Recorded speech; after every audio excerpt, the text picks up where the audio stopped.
The probability that a leap year selected at random will have 53 Saturdays and 53 Mondays. पहली बात तो ध्यान रखें कि जो यहाँ पर ये एंड लिखा है ना, इस जगह पर कभी कभी और लिखा होता है। तो हो सकता है आप जिस सॉल्यूशन को देखने आए हैं उसमें और लिखा हो, जिस क्वेश्चन को आप यहाँ पर देखने आए हैं वहाँ और लिखा हो। तो मैं दोनों एक्सप्लेन कर दूंगा कि अगर यहाँ पर और हो तो क्या करना है, एंड हो तो क्या करना है, और दोनों की मीनिंग में क्या डिफरेंस है। ओके, तो पहले लीप ईयर देख लेते हैं। आपको पता होगा लीप ईयर में 366 डेज़ होते हैं। नॉर्मली जो ईयर्स होते हैं उसमें 365 डेज़ होते हैं। ओके, एंड दूसरी बात आपको ये मालूम होगी कि हर हफ्ते में there are 7 days, Sunday, Monday, Tuesday, Wednesday, Thursday, Friday and Saturday. ये भी सबको मालूम है। तो अगर मैं ये पता करने की कोशिश करूँ कि इस लीप ईयर में आई मीन 366 डेज़ में कितने वीक्स होते हैं, तो ये पता करने के लिए मैं इसको 7 से डिवाइड कर रहा हूँ, क्योंकि एक वीक में 7 डेज़ होते हैं। 7 5 times is 35, 1 is left, 6 copied, 7 2 times is 14, 2 is left. So पता ये चला कि एक साल में 52 वीक्स होते हैं प्लस 2 और दिन होते हैं। ये जो 2 बचा है ना, ये 2 दिन बच गए हैं, 2 रिमाइंडर बच गया है। तो एक साल में 52 वीक्स होते हैं एंड 2 डेज़ होते हैं। ओके, ये बहुत ज़रूरी है इस क्वेश्चन के कॉन्सेप्ट को और इस क्वेश्चन को समझने के लिए। तो आपने ये तो समझ लिया कि किसी भी लीप ईयर के अंदर 52 वीक्स होते हैं प्लस देर आर 2 डेज़। अब क्वेश्चन ये पूछा गया है कि क्या प्रोबेबिलिटी है कि एक लीप ईयर में 53 सैटरडेज़ हों एंड 53 मंडेज़ हों। ओके, तो देखते हैं। 52 वीक्स का मतलब ये है कि 52 वीक्स में 52 संडेज़ होंगे, 52 मंडेज़ होंगे, 52 वेंसडेज़ होंगे।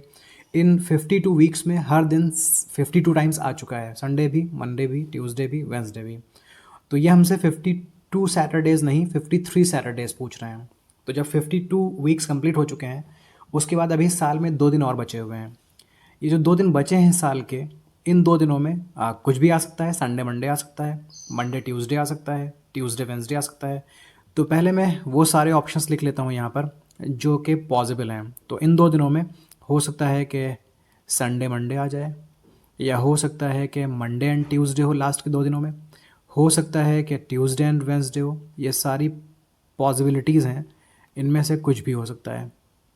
थर्सडे हो सकता हो, या थर्सडे फ्राइडे हो सकता हो, या फ्राइडे सैटरडे हो सकता हो, और या सैटरडे एंड संडे हो सकता हो। जो लास्ट के 2 दिन बचे हैं स्लीप ईयर में, उन 2 दिनों में यही पॉसिबिलिटीज़ हैं। ओके, आई होप ये क्लियर हो गया। अब इन्होंने पूछा है क्या पॉसिबिलिटी है, क्या प्रोबेबिलिटी है कि 53 सैटरडेज़ हों और 53 मंडेज़ हों। तो देखिए, हमें ढूंढना है कहाँ कहाँ पर सैटरडे और मंडे दोनों आ गए हैं। तो आप देखो Saturday and Monday, Saturday and Monday, एक तो सैटरडे मंडे कभी साथ में नहीं आएंगे। ओके, तो एंड का मतलब ये है कि आपको ढूंढना है कि 53 सैटरडे और 53 ही मंडे हों। एंड का मतलब ये है। तो कभी ऐसा नहीं हो रहा है कि सैटरडे और मंडे भी आ रहे हों। ओके, यहाँ देखिए मंडे है लेकिन सैटरडे नहीं है। यहाँ पर देखें मंडे है लेकिन सैटरडे नहीं है।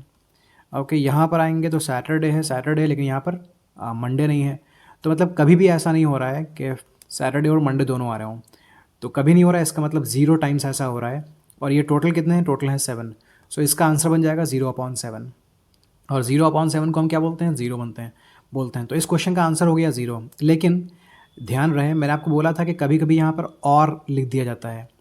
तो और का मतलब ये है कि अब 53 सैटरडेज़ एंड 53 मंडेज साथ में नहीं चाहिए। अगर ये अलग अलग हैं तब भी चलेगा। तो आप देखें यहाँ पर संडे आ गया, यहाँ पर मंडे आ गया, इट मीन्स 53rd मंडे है ये, एंड ये 53rd मंडे है ये, एंड ये 53rd सैटरडे है, एंड ये 53rd सैटरडे है। सो 4 बार ऐसा हो रहा है, इसका मतलब ये हो जाएगा आंसर 4/7।